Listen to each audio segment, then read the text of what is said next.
So something interesting came up in Rossi's interview with Carrie Carlson's family. Now, Carrie lived and worked in Noma. She was attacked in Trinidad. This struck her family as odd, like Carrie was somewhere she didn't belong.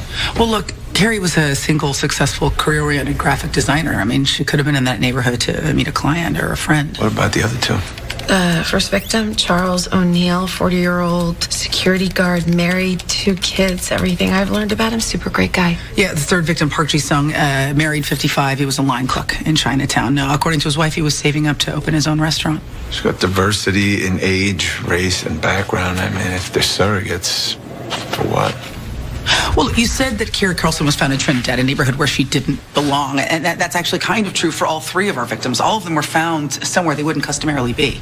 Outside of their regular routine. Right. I mean, Charles O'Neill lived and worked in Anacostia, so what was he doing in Noma on a Tuesday? Yeah, and Park Ji-sung should have been at his restaurant they worked at then. So why was he on K Street? Well, they were in the wrong neighborhood. And the unsub picked them because they stood out. And if so, what is the unsub's connection to all 3 of these neighborhoods?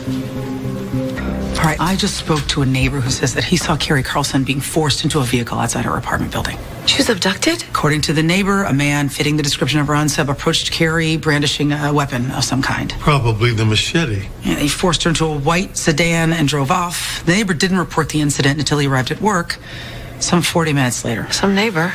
So our unsub grabbed Carrie outside of her loft, drove her to a secondary location, viciously attacked her, and then let her go. Why? Why risk moving her at all?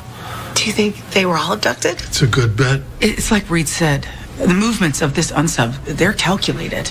I mean, he takes a working-class family man and kills him in an upscale community, and then he takes a well-to-do graphic designer and drops her off in a seedy neighborhood.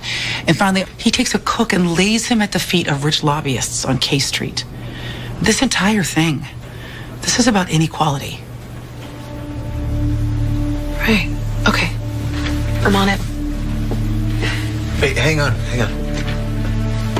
So, our unsub grabs Carrie, puts her in the car, closes the door, locks it, runs around to the other side of the car, gets in, closes the door, locks it, starts the car, and drives.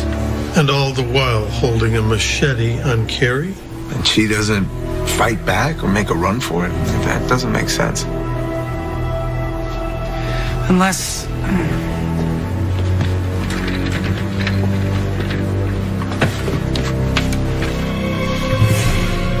he has a partner. Someone in the backseat with a knife or a gun to control the victim.